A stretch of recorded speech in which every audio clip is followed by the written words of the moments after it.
दिल्ली में कल 70 सीटों के लिए वोट डाले गए। अब तक के आंकड़ों के मुताबिक 60.3% वोटिंग हुई है। 699 उम्मीदवारों की किस्मत ईवीएम में बंद हो चुकी है।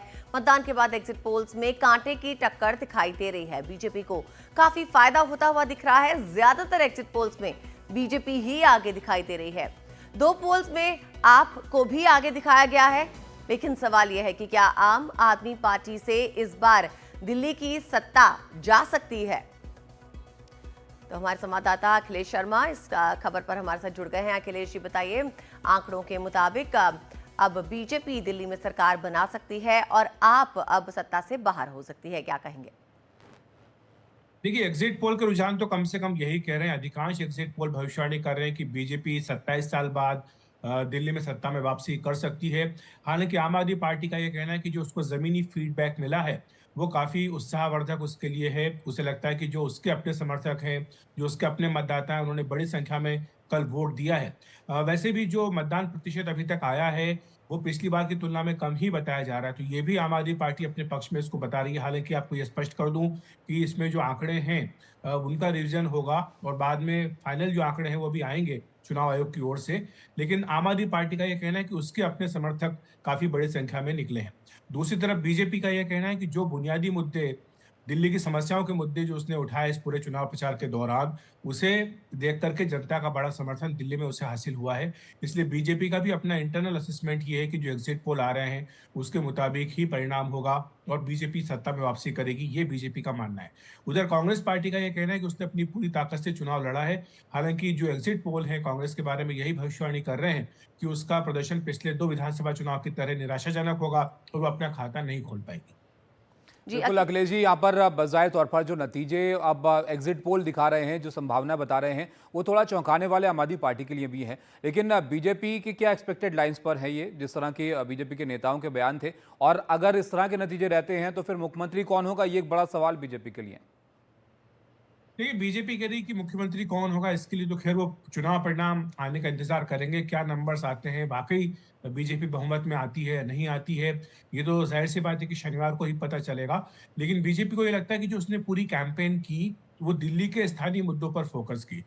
जिस तरह से अरविंद केजरीवाल अपनी बातें कह रहे थे उनको काउंटर किया गया और यही कारण है कि बीजेपी को उम्मीद है कि शनिवार को जब चुनाव परिणाम होंगे तो वो उसके पक्ष में आएंगे। बहुत शुक्रिया अखिलेश जी आपका। तो एग्जिट पोल हैं जो अब इशारा यहां कर रहे हैं कि बड़ा बदलाव हो सकता है दिल्ली में, क्योंकि ज्यादातर एग्जिट पोल बीजेपी को बढ़त यहां पर दिखा रहे हैं। अब इंतजार करना होगा नतीजों का, जब यह साफ होगा कि दिल्ली में किसकी सरकार आगे बढ़ेगी। तो ज्यादातर एग्जिट पोल्स बीजेपी की सरकार यहां पर बनाते हुए दिख रहे हैं। लेकिन क्या आपको यहां पर बता दें कि इन चुनावों में बीजेपी पूरी तैयारी के साथ उतरी थी। उसके सारे बड़े नेता यहां पर पसीना बहाते हुए दिखे थे, फिर चाहे वो पीएम मोदी हो या फिर गृहमंत्री अमित शाह हो, पार्टी अध्यक्ष जेपी नड्डा हो या फिर बीजेपी शासित दूसरे राज्यों के सीएम हो। वो सब यहां पर जोर शोर से उनकी तरफ से प्रचार किया गया था। और दिल्ली विधानसभा चुनाव में बीजेपी ने महाराष्ट्र की तर्ज पर वोटरों तक पहुंचने की कोशिश की। 2050 से ज्यादा रैलियां हुई और इसे बीजेपी का माइक्रो मैनेजमेंट भी कहा जा रहा है। चुनाव प्रचार के आखिरी समय में बीजेपी ने अपने सांसदों की पूरी फौज को दिल्ली चुनाव में उतार दिया था। हमारे संवाददाता रवीश रंजन इस खबर पर हमारे साथ जुड़ गए हैं। तो रवीश, क्या आप मानेंगे कि बीजेपी ने जिस तरह से अपनी ताकत झोंक दी रैलीज में और प्रचार में, उसका यह नतीजा हो सकता है कि बीजेपी एक बार फिर 27 सालों के बाद सत्ता में लौट आए दिल्ली में? आज देखिए, 8 तारीख के नतीजे बताएंगे कि बीजेपी सत्ता में लौटती है या नहीं। लेकिन बीजेपी ने अपनी चुनावी रणनीति में आमूलचूल परिवर्तन किया था। 2020 में मुझे याद है कि जब दिल्ली का विधानसभा चुनाव हो रहा था तो राष्ट्रीय मुद्दों को तवज्जो दी गई, हिंदुओं के ध्रुवीकरण पर तवज्जो दी गई और यही वजह रही कि नतीजा उसका ये रहा कि बीजेपी को केवल 8 सीटें मिली। तो उन सारी गलतियों पर कहीं ना कहीं विचार मंथन किया गया और ये देखा गया कि आखिर 2025 का जो विधानसभा चुनाव है वो कैसे लड़ा जाए और इसकी पूरी विस्तृत एक तैयारी की गई, चुनावी रणनीति एक बनाई गई और माइक्रो मैनेजमेंट किया गया बूथों तक का।